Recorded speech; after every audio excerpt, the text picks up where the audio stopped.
Bonjour à tous, chers auditeurs et chères auditrices, je suis ravie, comme à chaque fois, de vous retrouver pour ce tout nouvel épisode de la consultation des leaders. Aujourd'hui, nous allons parler alimentation, nourriture, aliments qui vont nous aider, nous, en tant qu'entrepreneurs. L'alimentation est quelque chose qui est particulièrement essentiel. C'est véritablement à la base de notre existence et c'est une des choses qui nous font survivre majoritairement. L'alimentation pour un entrepreneur est un des moyens les plus importants et les plus efficaces de booster sa productivité, d'avoir une créativité décuplée et une résistance au stress assez importante. Autant vous dire que c'est un sujet majeur dans l'entrepreneuriat, mais également un sujet majeur en termes de santé, de médecine et pour en fait toute la population. De plus, la prise de décision rapide, la réactivité de façon générale et le fait de pouvoir être concentré vont avoir un lien très important avec l'alimentation, avec ce que nous ingérons. L'alimentation de façon générale, et on va simplement qu'effleurer la surface aujourd'hui, puisque ça pourrait donner lieu à des cours entiers de nutrition, etc. Et c'est pas du tout le but aujourd'hui. Mais nous allons aussi effleurer une partie de ce qu'on appelle le biohacking. Alors, qu'est-ce que c'est le biohacking en fait, puisque c'est un terme qui est anglais, qu'on n'utilise pas nécessairement? Il s'agit d'un ensemble de techniques et de pratiques visant à améliorer, favoriser, maximiser les capacités de notre corps et de notre esprit. Pour être, oui, bien sûr, en bonne santé, mais pour pouvoir exploiter la merveilleuse machine qu'est le corps humain. Surtout pour les entrepreneurs qui ont besoin de beaucoup de ressources. Évidemment, plein d'autres catégories de la population ont besoin d'avoir un corps en bonne santé et ça fait partie du bien-être général, être en bonne santé. Mais principalement, en général, ce sont les entrepreneurs ou les athlètes de haut niveau qui vont se préoccuper du biohacking. Il y a donc des stratégies comme une amélioration du sommeil, une alimentation de qualité, une pratique physique particulière, des techniques de méditation, des techniques de relaxation et de gestion du stress qui sont poussées pas à l'extrême, j'allais presque le dire, mais parfois dans certains cas, poussées de façon importante en tout cas, avec le but de maximiser, comme je vous le disais, les performances physiques, cognitives et mentales. Il y a des études qui ont également démontré que ce biohacking ou cette façon de vivre la plus saine possible en utilisant les vraies performances de son corps et de son esprit augmente la longévité. On parle justement aussi de biohacking quand on parle de techniques contre l'agisme et donc de la prévention du vieillissement. Mais ça, c'est tout à fait une autre histoire, on va pas en parler aujourd'hui. Rentrons dans le vif du sujet avec notre alimentation. On va faire deux grandes parties. On va parler des macro-éléments et des micro-éléments qui, tous les deux, vont influencer notre productivité, notre créativité, notre bien-être physique dans notre corps et aussi notre bien-être mental. Parce qu'il ne faut pas croire, et vous allez le voir, que l'alimentation, c'est juste pour avoir un beau corps, ou c'est juste pour être mince, ou pour perdre du poids. Pas du tout. Pas du tout. L'alimentation a également un impact énorme sur notre cerveau, sur notre neurotransmetteur et sur notre mental, notre cognition de façon générale. Les macronutriments, vous les connaissez déjà. Nous avons les protéines, les glucides et les lipides. Et oui, nous allons parler de graisse parce que la graisse n'est pas quelque chose de complètement tabou, ce n'est pas à diaboliser, c'est important, majeur pour notre corps. Les protéines et plus particulièrement ce dont on a besoin, ce sont les acides aminés, donc les petites particules qui forment les protéines, que nous pouvons retrouver dans divers aliments, le poulet, les œufs, les légumineuses comme les pois chiches par exemple. Les acides aminés sont importants car ils viennent à la base de la synthétisation des neurotransmetteurs. Vous vous souvenez, ces petites molécules qui passent de neurone en neurone pour transmettre les informations. Ils sont particulièrement importants dans la fabrication, par exemple, de la dopamine, celle qu'on a absolument besoin, de la sérotonine, qu'on a tout autant besoin, et tous les autres neurotransmetteurs, qui jouent un rôle clé dans notre motivation et dans notre humeur de façon générale. Ça nous évite de voler en dépression quand on procrastine de trop. Vous voyez où je veux en venir? Les glucides doivent être des glucides complexes. Le sucre hyper raffiné n'est pas quelque chose que nous avons absolument besoin. Les glucides complexes, qui sont des glucides plus lents à métaboliser, sont absolument indispensables pour notre cerveau. C'est entre guillemets le caviar du cerveau. C'est ce qui va faire que le cerveau performe le plus. Pas besoin du coup de se nourrir uniquement de sucre et comme je le disais, certainement pas du sucre raffiné qui, lui, à contrario, est un fameux toxique pour l'ensemble de notre organisme.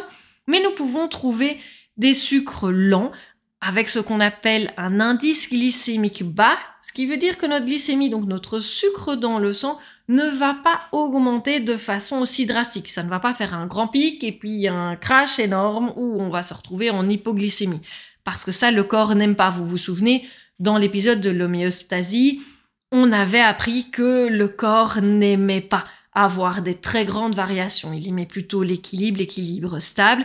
Et c'est la raison pour laquelle il préfère les glucides complexes également pour donner une capacité au cerveau à fonctionner de façon très performante, d'avoir une capacité de concentration très importante avec des aliments avec un indice glycémique bas. Typiquement, on va retrouver cela dans de la patate douce, dans de l'avoine ou dans du quinoa par exemple. Outre le fait que les glucides favorisent la concentration et le focus, ils permettent aussi d'avoir une concentration de plus longue durée. À tous ces entrepreneurs qui ont une capacité de concentration de 5 minutes et puis qui partent dans tous les sens, essayez une alimentation avec des glucides complexes à indice glycémique bas, ça va clairement faire une différence pour vous. On en vient maintenant aux lipides, qui sont notre troisième macronutriment dont nous avons absolument besoin. Oui, les lipides, les oméga 3, majoritairement sont quelque chose d'essentiel à notre survie. Ils sont cruciaux pour la santé cérébrale et pour lutter contre ce qu'on appelle le stress oxydatif. C'est un terme plus ou moins barbare, osons le dire, pour décrire l'accumulation de toxines, l'accumulation de matériaux qui ont été utilisés par l'organisme dans son métabolisme. C'est normal, nous utilisons les nutriments, nous utilisons beaucoup d'énergie qui proviennent de ces éléments et qui produisent des déchets. Il y a des déchets systématiquement à chaque production, c'est ce qu'on appelle le principe du stress oxydatif. Nos lipides sont là pour diminuer, pour contrecarrer, pour prendre en charge ces molécules, diminuer l'accumulation de toxines, diminuer ce stress oxydatif majoritairement dans le cerveau. Ça permet du coup une meilleure concentration, un meilleur focus, une capacité de mémoire augmentée, une rapidité du cerveau conservée. Autant vous dire que juste pour ça, c'est majeur et indispensable. Venons-en maintenant à la deuxième grande catégorie de nutriments, les micro-éléments, les micronutriments. On en a déjà un petit peu parlé dans notre épisode sur les carences. Vous vous souvenez, il y avait des carences possibles dans les différentes vitamines, dont la vitamine B12. Eh bien, l'ensemble des vitamines B, la B6, la B9, la B12, se retrouvent également dans la liste des choses absolument essentielles pour notre productivité, créativité, concentration et de façon générale pour augmenter nos performances en tant qu'entrepreneur. Elles sont également indispensables au métabolisme énergétique, à la création d'énergie utilisable par notre cerveau, par notre corps et aussi à la synthèse des neurotransmetteurs. On a donc les acides aminés, mais toutes les vitamines B qui favorisent la sécrétion et la fabrication, surtout la fabrication des neurotransmetteurs. On stabilise du coup notre humeur avec les vitamines B. On a moins de difficultés de concentration et on lutte également contre notre fatigue, puisque un des chevals de bataille, évidemment, pour les entrepreneurs et la charge mentale, mais également la fatigue. On reviendra sur un autre épisode probablement sur les troubles du sommeil et tout ce qui est lié au sommeil, j'en ai déjà un petit peu parlé. Ici, on va se concentrer majoritairement sur l'alimentation. Sachez donc que quand vous êtes fatigué, une supplémentation en vitamine B est toujours quelque chose de très utile et pour lequel vous allez voir une amélioration. Dans les aliments que vous pouvez manger pour naturellement augmenter déjà vos vitamines B, je pense d'instinct directement aux épinards, aux légumineuses et à ceux qui aiment, ce n'est pas mon cas, mais le foie. Les abats de foie sont quelque chose qui apporte énormément de vitamine B, en plus d'apporter des protéines évidemment, puisqu'il s'agit de viande. Le deuxième micro-élément qui est très intéressant, et j'en avais aussi consacré déjà une grande partie à l'épisode sur les carences, c'est le magnésium. Le magnésium est quant à lui un petit peu à part, puisqu'il va favoriser en grande partie la stabilisation des membranes nerveuses. Il va permettre une meilleure gestion du stress. Il va aussi permettre aux muscles de se détendre et de se relâcher. Quelque part, il est aussi normal du coup que quand nous sommes totalement crispés, on n'a pas de capacité de concentration, on n'a pas de capacité de créativité pour pouvoir travailler sur nos projets. Qui a déjà essayé d'être complètement crispé, coincé dans ses muscles et de travailler? Ça ne fonctionne pas très bien, je pense que vous allez tous être d'accord avec moi. Le magnésium est aussi indispensable concernant la fatigue. Il existe d'ailleurs de nombreux compléments alimentaires qui vont associer les vitamines B, et majoritairement la vitamine B12 et le magnésium pour avoir un effet contrant la fatigue, un effet un petit peu stimulant. Mais le magnésium n'est pas obligé d'être pris nécessairement dans des compléments alimentaires. On peut retrouver le magnésium dans les noix, les graines de courge et tous les légumes verts en fait. C'est assez simple. Un dernier micronutriment dont je n'ai pas encore parlé, c'est le zinc. Le zinc est très important dans ce qu'on appelle la neurogenèse et donc la création et la régénération des neurones. Pour quelqu'un qui est en apprentissage, comme un enfant, un adolescent, la neurogenèse est encore très active.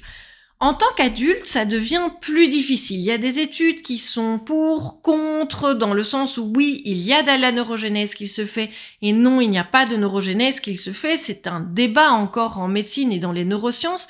En tout cas, ce qui est certain, c'est qu'il y a une certaine plasticité neuronale et le zinc est important pour cela. La plasticité neuronale est la capacité de notre cerveau à favoriser ce que j'appelle les autoroutes nerveuses. Quand on crée une habitude, quand on apprend des nouvelles choses, les informations passent par différents canaux, différents neurones différents, pour le coup, et qui sont tous liés à cette neuroplasticité, cette adaptation du cerveau en fonction de notre environnement. Et le zinc est utilisé majoritairement pour ça. Il est également très intéressant en période de stress puisqu'il va venir en complément du magnésium pour aider à la gestion du stress. Alors maintenant, que faire quand on se retrouve dans une période très intense, une période de stress, une période de rush, une période durant laquelle nous avons besoin véritablement de mobiliser toute notre capacité cérébrale et toute notre capacité corporelle? La première chose indispensable, c'est l'hydratation. Et l'hydratation en suffisance, même presque la surhydratation, pas besoin de boire 10 litres par jour, 2 litres suffisent, mais force est de constater que la plupart des entrepreneurs, moi y compris, avons un problème avec l'hydratation. Nous sommes tellement pris, tellement concentrés, tellement focus sur ce que nous devons faire, avec une créativité qui déborde, nous ne pensons pas nécessairement à boire. Et c'est bien là le problème. Nous plantons nous-mêmes une balle dans le pied.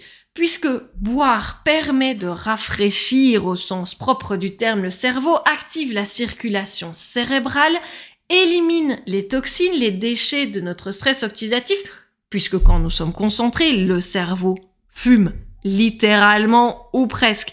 Il est donc important d'aider à garder une concentration et une fonctionnalité la plus importante possible. Du coup, buvez de l'eau. Je n'ai rien sur ma table. Ici, sur mon bureau, mais j'aurais dû clairement avoir un verre d'eau parce que parler sur ce podcast pendant 20 minutes sans boire, à la fin, ça risque d'être un petit peu compliqué et je vais clairement le sentir au niveau de ma locution, au niveau de ma concentration et de ma capacité à faire les liens. J'espère que vous ne le remarquerez pas, mais c'est un exemple en tout cas très concret. On parle aussi beaucoup à l'heure actuelle des antioxydants et à raison. C'est quelque chose qui est très important, qui va également venir contrer les toxines liées au stress oxydatif. Cela va permettre et aider le corps à réguler tout cela, de ne pas être en surstress, de ne pas être en hypermétabolisme, ce qui de nouveau est assez délétère pour notre cognition, mais également pour nos performances physiques. Les antioxydants peuvent être trouvés dans l'alimentation, comme par exemple des baies rouges, du curcuma, du thé vert. On en vient d'ailleurs au thé vert et au café également, qui font tous les deux partie de ces stimulants. On a, c'est vrai, tendance à dire de façon générale qu'il est peu propice de boire du café, de boire du thé. Tout est une question d'équilibre. Tout est une question de quand on va le boire, quand est-ce qu'on va l'apporter à notre organisme. Idéalement, dans les 2-3 premières heures après le réveil, boire du thé, du café et surtout en grande quantité n'est pas très utile pour notre productivité et n'est pas très utile pour notre créativité. Il y a bien sûr un certain nombre de personnes dont le chronotype est tout à fait déréglé par leur activité quotidienne et je vous encourage évidemment à être le plus possible dans votre chronotype. On en reparlera une autre fois, c'est hyper intéressant, vous allez voir. Mais ces personnes qui sont tout à fait décalées ont clairement besoin d'un stimulant le matin et donc se ruent beaucoup plus facilement sur du thé et sur du café. Essayez, dans la mesure du possible, de décaler le plus possible votre prise de caféine, votre prise de L-théanine contenue dans le thé 1 heure, 2 heures, 3 heures après le lever. La créativité peut également être boostée par un apport de choline, qui est à la base de l'acétylcholine, un neurotransmetteur absolument essentiel dans notre productivité et surtout dans notre créativité. Celle-ci peut être apportée avec une alimentation spécifique et ciblée, comme par exemple les jaunes d'œufs, les graines de blé, qui sont des éléments à ajouter assez régulièrement dans notre alimentation. Surtout, ne bannissez pas le cholestérol comme on l'entend, qui est présent dans les œufs. C'est quelque chose qui est très important pour notre organisme. Ce n'est pas du mauvais cholestérol, ce ne sont pas des mauvais lipides. Et en parlant de lipides, je reviens sur mes oméga 3 qui sont essentiels dans la flexibilité neuronale, dans la neuroplasticité et donc du coup dans la possibilité d'avoir des pensées et des idées innovantes. Ces oméga 3 de façon générale, vous allez les retrouver dans des graines de chia par exemple ou dans des poissons gras. On entend souvent parler qu'il faut manger beaucoup de fruits et de légumes. Je suis entièrement d'accord avec ça. Déjà aussi parce que les fibres contenues dans les fruits et légumes sont un moyen très efficace de prévention contre le cancer du côlon. Quel est le lien, allez-vous me dire, avec notre créativité et notre productivité ? Pas grand-chose, mais ça valait la peine de passer le petit message de prévention contre le cancer du côlon, qui touche quand même 20% de la population à la grosse louche. En tout cas, les fruits, les légumes, par la molécule qu'ils contiennent, par la famille de molécules qui s'appelle les polyphénols, mais moi j'ai du mal parfois à le prononcer, permettent une meilleure communication entre les neurones, permettent une réactivité du cerveau très importante et donc augmentent la créativité également. Vous pouvez faire l'expérience, pas trop longtemps quand même, mais vous pouvez faire l'expérience des jours où vous ne mangez absolument pas de fruits, pas de légumes, pendant 2-3 jours, et les jours où vous faites vraiment attention de manger un fruit le matin, de manger un fruit à 4 heures, d'avoir des légumes à midi, au soir, pendant plusieurs jours.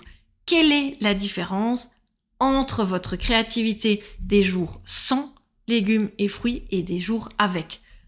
Dites-le moi, vous pouvez m'envoyer un petit message, mais je vous garantis que vous allez voir une différence majeure. Un dernier petit point qui me semble être intéressant et qui intervient surtout dans la productivité, la résistance à l'effort et la santé de notre corps de façon générale est une attention particulière posée sur le microbiote intestinal. Il est maintenant depuis quelques années d'application de parler de notre deuxième cerveau. Ça semble encore un petit peu flou, il y a beaucoup d'études qui sont en cours, mais c'est vrai qu'avoir une flore intestinale, avoir des bonnes bactéries au bon endroit, au bon moment, dans nos intestins et notre côlon, est quelque chose qui s'avère et qui se révèle être de plus en plus important et de plus en plus majeur pour la productivité, contre les maladies chroniques, les maladies inflammatoires qui du coup altèrent l'ensemble de notre santé.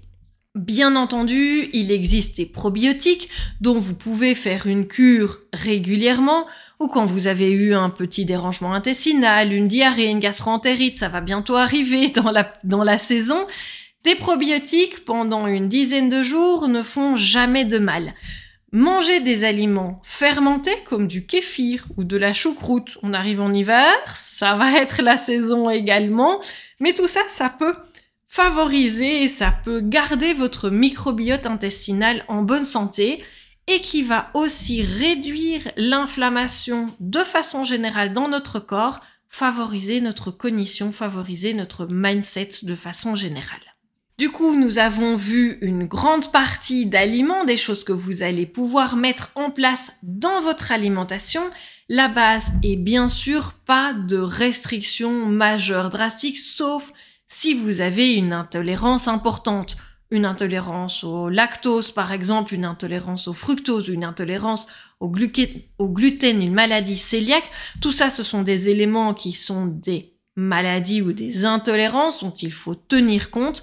Mais de manière générale, si vous n'avez pas d'intolérance, ne vous restreignez pas. Ayez une alimentation large, variée, équilibrée. Évidemment, ce qui est très important, c'est bien sûr l'équilibre, mais que ce soit varié. Varié au fur et à mesure de la journée, varié dans les jours également. Vous avez maintenant quelques éléments et quelques aliments que vous allez pouvoir intégrer dans votre alimentation pour booster votre créativité, votre productivité, votre focus et votre santé de façon générale.